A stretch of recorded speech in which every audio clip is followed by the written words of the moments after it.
ನಾನೆಲ್ಲ ಚೆನ್ನಾಗಿದ್ದೀನಿ, ನೀವು ಹೇಗಿದ್ದೀರಾ? ಅಂದ ಹಾಗೆ ಹಿಂದೆ 2ನೇ ಅಧ್ಯಾಯ ಪ್ರಾರಂಭ ಮಾಡ್ತಾ ಇದ್ದೇನೆ ಈ ಮನೆಯಲ್ಲಿ. ಹಾ, ನೀವೇನು ಚಿಂತೆ ಮಾಡಬೇಡಿ. ಹೇಗಿದ್ರು ಮಲಮಗನಿದ್ದಾನಲ್ಲ, ಅವನಿಂದನೇ ಎಲ್ಲ ಕೆಲಸವನ್ನ ಮಾಡಿಸ್ತೀನಿ. ಇನ್ನು ಆ ದೀಪ ನಾನು ಊದಿದಾಗ ಆರಲೇಬೇಕಲ್ಲ. ಓಕೆ, ಡೋಂಟ್ ವರಿ, ನಾನೆಲ್ಲ ನೋಡ್ಕೊಳ್ತೀನಿ. ಬಾಯ್.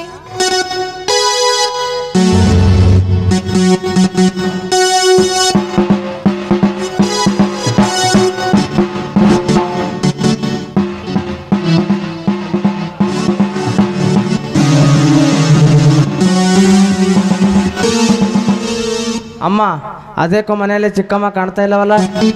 ಏನು ಬೇಕುಫ, ಯಾವಾಗ್ಲೂ ಚಿಕ್ಕಮ್ಮನ ಅಂತಾನೆ ಕೇಳ್ತಾ ಇದೆಯಲ್ಲ? ಯಾಕೆ, ನಾನಿದ್ದಿದ್ದು ಕಾಣೋದಿಲ್ವೇನು ನಿನಗೆ? ಸರಿ ಅಮ್ಮ, ಹಾಗಾದ್ರೆ ನನಗೆ ತುಂಬಾ ಹಸಿವಾಗಿದೆ, ಊಟ ಕೊಡಮ್ಮ. ಮಾತೆತ್ತಿದ್ರೆ ಹಸಿವು ಹಸಿವು ಅಂತ ಹೇಳ್ತಾ ಇದೆಯಲ್ಲ, ನಿನಗೆ ಸರಿಯಾದ ಹೊತ್ತಿಗೆ ಊಟ ಕೊಡಲು ಇದೇನು ಧರ್ಮಛತ್ರವಲ್ಲ. ಇಲ್ಲಿ ಮೈ ತುಂಬ ಕೆಲಸ ಮಾಡಿದ್ರೆ ಹೊಟ್ಟೆ ತುಂಬ ಊಟ ಹಾಕ್ತೀನಿ, ಇಲ್ಲವಾದ್ರೆ ಕೂಳು ಸಹಿತ ಕಾಣೋದಿಲ್ಲ ನೀನು. ಹೋಗು, ಮನೆ ಕಸಗಳೆಲ್ಲ ಗುಡಿಸಿ ಎಷ್ಟು ಹೇಳ್ತೀನೋ ಅಷ್ಟು ನೀರು ತಂದು ಹಾಕಿ, ಆಮೇಲೆ ಬೇಕಾದ್ರೆ ಬಂದು ಊಟ ಕೇಳು, ಊಟ ಹಾಕ್ತೀನಂತೆ. ಚಿಕ್ಕವನಾದ ನನಗೆ ಏಕೆ ಭಾರ ಆಗ್ತೀಯಮ್ಮ? ಕಸವಾದರೆ ನೂಕಬಹುದು, ಆದರೆ ಕೊಡ ಎತ್ತಲು ನನ್ನಿಂದ ಸಾಧ್ಯವೇನಮ್ಮ? ಬೇಡಮ್ಮ ಬೇಡ, ನನ್ನ ಚಿಕ್ಕಮ್ಮ ಬಂದ ನಂತರ ನೀನು ಹೇಳಿದ ಕೆಲಸ ಮಾಡ್ತೀನಿ. ಆದರೆ ನನಗೆ ತುಂಬಾ ಹಸಿವಾಗಿದೆ, ಊಟ ಬಡಿಸಮ್ಮ. ಊಟ ಊಟ ಊಟ ಯಾಕೆ? ಸರ್ಕಾರದವರು ಹಾಕಿದ ಅನ್ನ ಸಾಕಾಗ್ಲಿಲ್ವೇನೋ ಈ ನಿನ್ನ ಹೊಟ್ಟೆಗೆ? ಹಾಗನ್ನ ಬೇಡಮ್ಮ, ಹೊಡೆಬೇಡಮ್ಮ, ಹೊಡೆಬೇಡ. ಹೆತ್ತ ತಾಯಿಯ ಪ್ರೇಮದ ಮಡಿಲಲ್ಲಿ ಬೆಳೆದ ಜೀವವಿದು.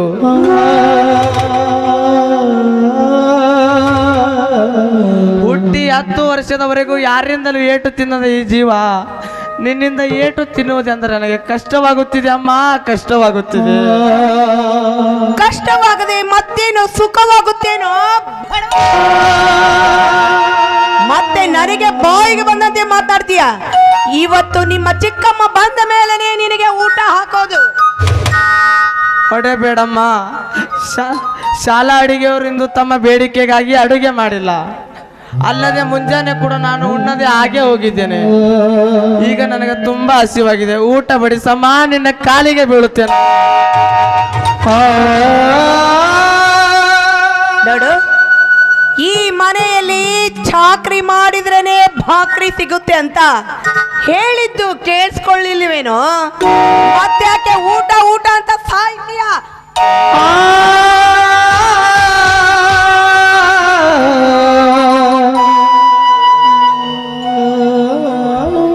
ಆಯ್ತಮ್ಮ, ಮೊದಲ ಕಸ ಹೋಗ್ತೀನಿ. ಕಸ ಹೊಡೆ ಹೋಗು. ಕಣ್ಣೀರಿನ ಕಥೆಯೋ ಕಂದನ ಜೀವನದ ವ್ಯಥೆಯೋ, ಕಣ್ಣೀರಿನ ಕಥೆಯೋ ಕಂದನ ಜೀವನದ ವ್ಯಥೆಯೋ. ಇವನು ಪರದೇಶಿಯಾದನೋ, ತಾಯಿ ಇಲ್ಲದ ತಬ್ಬಲಿನೋ, ಅನ್ನ ಕೈಯೂ ನನಗತಿಯಿಲ್ಲ. ಆಯ್ತಮ್ಮ, ಈಗಲಾದ್ರೂ ನನಗೆ ಊಟ ಬಡಿಸ್ತೇನಮ್ಮ. ಬೆಳಗ್ಗೆಯಿಂದ ತುಂಬಾ ಓಡಾಡಿ ಕಾಲು ನೋಯ್ತಾ ಇದ್ದಾವೆ, ಬಂದು ಕಾಲು ಹೊತ್ತು ಬಾ. ಆಯ್ತಮ್ಮ. ತಾಯಿ ಸೇವೆ ಮಾಡೋ ಜನ್ಮಕ ಜನ್ಮಕ್ಕೆ ಸ್ವಾರ್ಥಕ, ತಾಯಿ ಸೇವೆ ಮಾಡೋ ಜನ್ಮಕ ನಿನ್ನ ಜನ್ಮ ಸ್ವಾರ್ಥಕ, ತಾಯಿ ಸೇವೆ ಮಾಡೋ ಜನ್ಮಕ.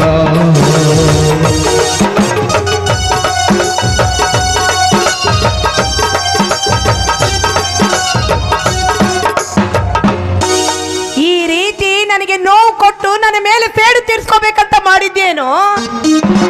ನಿನಗೆ ಹೀಗೆ ಹೇಳಿದ್ರೆ ಬುದ್ಧಿ ಬರೋದಿಲ್ಲ.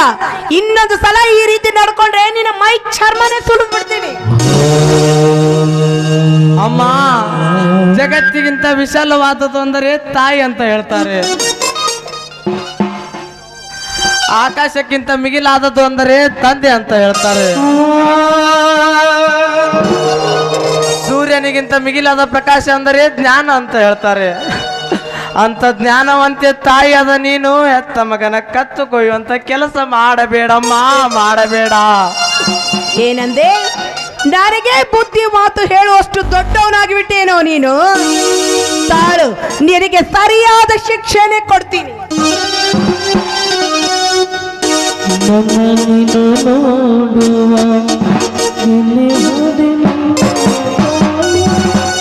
ಇನ್ನೊಮ್ಮೇನಾದ್ರೂ ನನಗೆ ಎದುರು ಮಾತಾಡ್ತೀಯೇನೋ? ಅಮ್ಮ,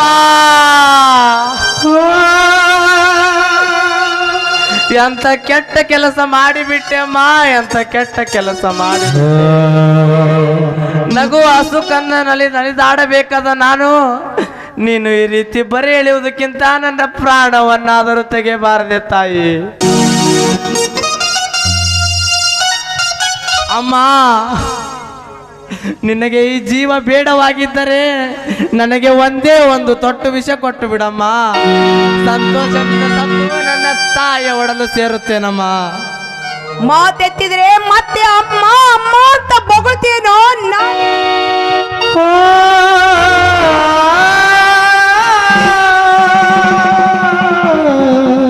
ಅಮ್ಮ, ಎಂತ ವಿಷಯಗಳಿಗೆ ಜನ್ಮವಿತ್ತೇನಮ್ಮ. ಹುಟ್ಟಿದ ಕ್ಷಣವೇ ನನ್ನ ಪ್ರಾಣ ನಿನ್ನ ಕೈಯಾರೆ ತೆಗೆದಿದ್ದರೆ ನಿನಗಿಂತ ಪರಿಸ್ಥಿತಿ ಬರುತ್ತಿದ್ದಿಲ್ಲಮ್ಮ, ಪರಿಸ್ಥಿತಿ ಬರುತ್ತಿದ್ದಿಲ್ಲ. ಎಂದು ರಕ್ತ ನೋಡದ ಈ ಕುಮಾರ ಅರಸು ಇಂದು ತನ್ನ ಮೈಯಲ್ಲೇ ರಕ್ತ ನೋಡುವಂತಾಯ್ತೆ. ಅಮ್ಮ, ಈ ಕಷ್ಟಕ್ಕಾಗಿ ನನ್ನನ್ನು ಎತ್ತು ಕಣ್ಮರೆಯಾದೇನಮ್ಮ. ತುತ್ತು ಅನ್ನಕ್ಕೂ ಗತಿ ಇಲ್ಲದೆ ಕಾಲ ನೂಕಬೇಕಾಯ್ತೆ ನನ್ನ ಜೀವನ. ಮತ್ತೆ ಬಾಯ್ ಬಿಟ್ರೆ ಅಮ್ಮ ಅಂತ ಕೂಗುವ ನಿನ್ನ ನಾಲಿಗೆಗೆ ಬರಿ ಎಳ್ಬಿಡ್ತೇನೆಪ್ಪ.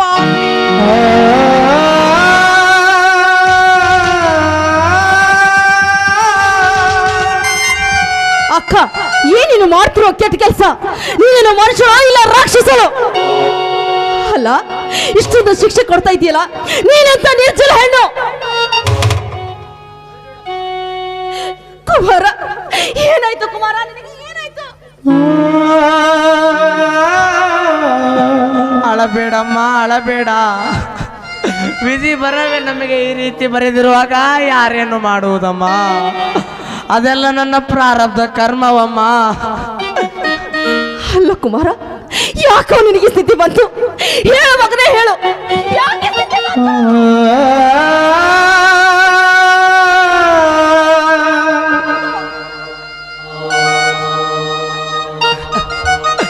ಏನಂದು ಹೇಳಲಮ್ಮ. ಹಸಿದ ಒಡಲಿನ ತಾಪ, ತುತ್ತು ಅನ್ನಕ್ಕಾಗಿ ಅಮ್ಮ ಎಂದು ಬಾಯಿ ತೆರೆದು ಕೇಳಿದರೆ ಬಾಯಿ ತುಂಬ ಬರೆ ಬಿತ್ತಮ್ಮ, ಬಾಯಿ ತುಂಬ ಬರೆ ಬಿತ್ತು. ಚಾಂಡಾಲಿನಿ ಹೆಣ್ಣು, ಈ ನನ್ನ ಮಗ ತಪ್ಪ ಕೋಳಿಗಾಗಿ ನಿನಗೆ ಪರಿಪರಿಯಾಗಿ ಬೇಡಿಕೊಂಡ್ರು ನಿನಗೆ ಕರುಣೆ ಮಾಡದ ಹೆಣ್ಣು ನೀನು. ಅಲ್ಲ, ಈ ರೀತಿ ಬರೆಯೋದಿಯಲ್ಲ, ನೀನಂತ ಪಾಪಿ ಕಣೆ.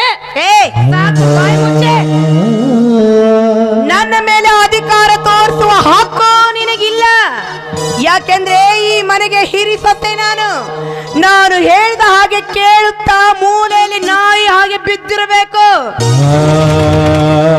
ಎಷ್ಟೇ ಆದ್ರೂ ಅವನು ನನ್ನ ಮಗನಾಗ್ಬೇಕು. ನನ್ನ ಮಗನಿಗೆ ನಾನು ಬೇಕಾದ್ದು ಮಾಡ್ತೀನಿ. ಅದನ್ನೆಲ್ಲ ಕೇಳಕ್ಕೆ ನೀನೇ ಅವಳೇ? ಇವನು ನನ್ನ ಮಗ. ಮಕ್ಕಳನ್ನ ಕಾಣದ ಮಾನಿಗೇಡಿ ಹೆಣ್ಣೆ. ಅಲ್ಲ, ಮಗ ಚೆನ್ನಾಗಿರ್ಬೇಕು, ಚೆನ್ನಾಗಿ ಓದ್ಬೇಕು ಅನ್ನೋ ಭಾವನೆ ನಿನಗಿಲ್ವ? ಅಲ್ಲ, ಈ ರೀತಿ ಬರೆಯೋದಿಯಲ್ಲ, ನೀನು ಹೆಣ್ಣಲ್ಲ ಕಣೆ, ಹೆಮ್ಮಾರಿ ನೀನು. ನನಗೆ ಬಾಯಿಗೆ ಬಂದಂತೆ ಬೊಗಳ್ತೀಯೇನೆ ಬಿಕಾರಿ ಹೆಣ್ಣೆ.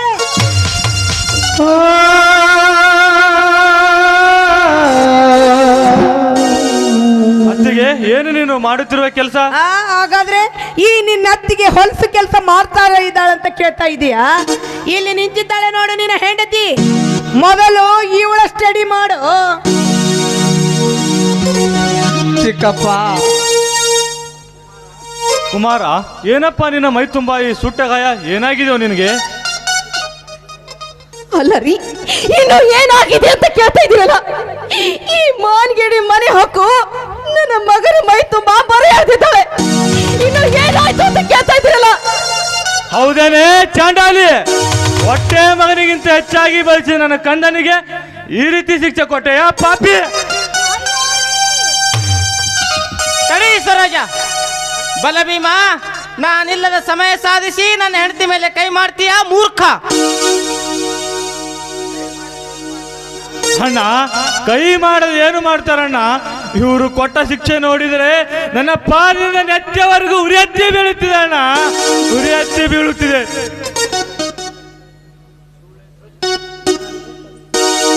ಏನ್ರಿ ಈ ನಿನ್ನ ತಮ್ಮ ನನಗೆ ಬಾಯಿಗೆ ಬಂದಂತೆ ಹೊಲಸು ಶಬ್ದಗಳನ್ನು ಮಾತನಾಡ್ತಾ ಇದ್ರು, ಅದನ್ನ ಕೇಳ್ತಾ ಸುಮ್ನೆ ನಿಂತಿದ್ದೀರಲ್ರಿ? ಅಣ್ಣ, ಕರುಣಾವಂತ ಹೃದಯಕ್ಕೆ ಎಲ್ಲಿಂದ ಬರ್ತಾ ಇದೆ ಅಣ್ಣ ರೋಷ? ರೈತರ ರೂವಾರಿ ಆಗಬೇಕಿದ್ದ ನನ್ನ ಅಣ್ಣನಿಗೆ ಇಂಥ ಕೀಳು ಮಟ್ಟ ಕೀಳಿಸಿ, ನೀನು ಹೆಣ್ಣಲ್ಲ, ನೀನು ರಾಕ್ಷಸಿ. ಕೇಳಿದ್ರೇನ್ರಿ, ನಿಮ್ ಕಣ್ಣೆದ್ರಿಗೆ ನನಗೆ ರಾಕ್ಷಸಿ ಅಂತ ಹೇಳಿ ಅವಮಾನ ಮಾಡ್ತಾ ಇದ್ದಾನೆ ನಿನ್ನ ತಮ್ಮ. ಇಷ್ಟೆಲ್ಲ ಕೇಳಿ ನೀವು ಸುಮ್ನೆ ನಿಂತಿದ್ದೀರ ಅಂದ ಮೇಲೆ ನನಗೀಗ ಅರ್ಥವಾಗ್ತಾ ಇದೆ. ಇನ್ನು ಮೇಲೆ ನನ್ನ ದಾರಿ ನನಗೆ, ನಿಮ್ಮ ಹಾದಿ ನಿಮಗೆ. ತಲೆ ಸರೋಜ, ಪರಿಸ್ಥಿತಿ ಒತ್ತಡಕ್ಕೆ ಸಿಲುಕಿಸಬೇಡ. ನಾ ಹೇಳುವ ಮಾತು ಸ್ವಲ್ಪ ಸರಿಯಾಗಿ ಕೇಳಿಸಿಕೊ. ರೀ, ನನ್ನದು ಒಂದೇ ಮಾತು ಅಂತ ನಿಮಗೆ ಆಗ್ಲೇ ಹೇಳಿದ್ದೇನೆ. ಇನ್ನು ಮೇಲೆ ಈ ಮನೆಯಲ್ಲಿ ನಾವಿರಬೇಕು ಒಂದು, ಇಲ್ಲ ಇವರಿಬ್ಬರು ಇರಬೇಕು ಒಂದು. ಯಾವುದಕ್ಕೂ ಒಂದು ನಿರ್ಧಾರ ಮಾಡಿ. ಒಂದೇ ಬಳ್ಳಿಯ ಎರಡು ಕಾಯಿಗಳಗ್ನಿಸುವ ಪಾಪಾತ್ಮಳೆ ನೀನು, ಪಾಪಾತ್ಮಳೆ. ಬಲಭೀಮ, ನನ್ನೆದುರಿಗೆ ನಿನ್ನಾಟ ನಡೆಯುವುದಿಲ್ಲ. ಮರ್ಯಾದೆಯಾಗಿ ನಿನ್ನ ಬಂದಿಗೆ ಪಾಲವನ್ನು ತೆಗೆದುಕೊಂಡು ಬೇರೆ ಕಡೆ ಮನೆ ಮಾಡು. ಇಲ್ಲದಿದ್ದರೆ ನಿನ್ನ ಕುತ್ತಿಗೆ ಕೈ ಹಾಕಿ ನುಗ್ಗಬೇಕಿರುತ್ತದೆ, ಎಚ್ಚರ. ಅಣ್ಣ, ಏನ್ ಹೇಳ್ತಿದ್ದೆ ಅಣ್ಣ ನೀನು?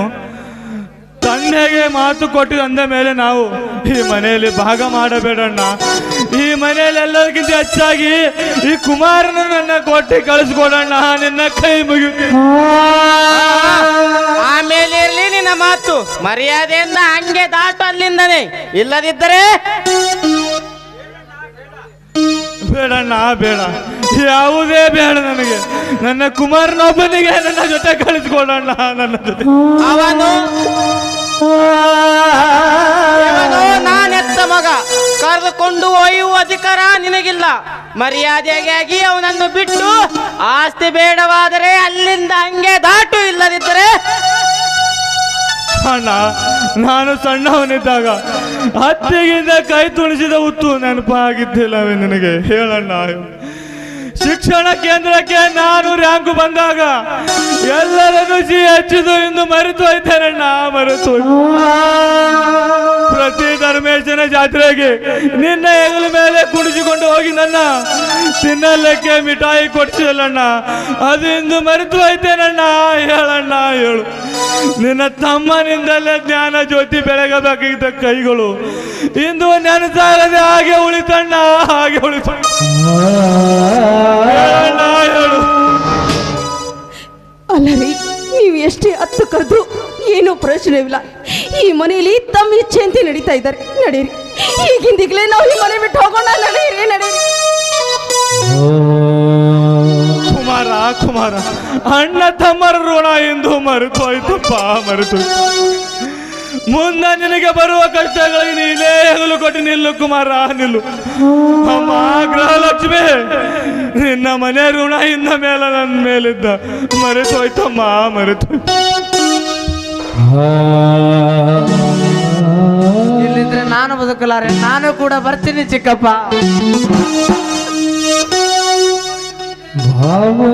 ಕುಮಾರ, ನೀನು ಬದುಕುಳಿಯಲೇಬೇಕು ಕುಮಾರ, ನೀನು ಬದುಕುಳಿಯಲೇಬೇಕು. ಮುಂಬರುವ ಕಷ್ಟಗಳಿಗೆ ನೀನೇ ನಾಯಕ. ಬರ್ತೀನಿ ಅಣ್ಣ. ಕುಮಾರ, ನಿಲ್ಲ ಕುಮಾರ, ಇಂಥ ತಾಯಿಯನ್ನು ಬಿಟ್ಟು ಅವ್ರ ಜೊತೆ ಓದ್ತೀಯ? ನ್ಯಾಯ ಎಲ್ಲಿದೆ? ಗರ್ಭದಲ್ಲಿ ತೂಗುತ್ತಿದೆ ಕರ್ಮದ ತೊಟ್ಟಿಲು, ಕರ್ಮದ ತೊಟ್ಟಿಲು. ನ್ಯಾಯ ಎಲ್ಲಿದೆ? ಗರ್ಭದಲ್ಲಿ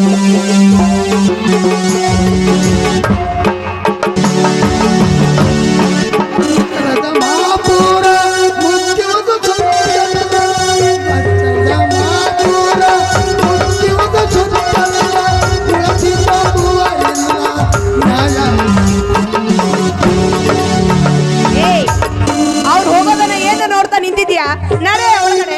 ನಡೆಯೋ, ಅಮ್ಮ ಹೇಳ್ತಾ ಇಲ್ವಾ? ನಡಿ ಒಳಗೆ.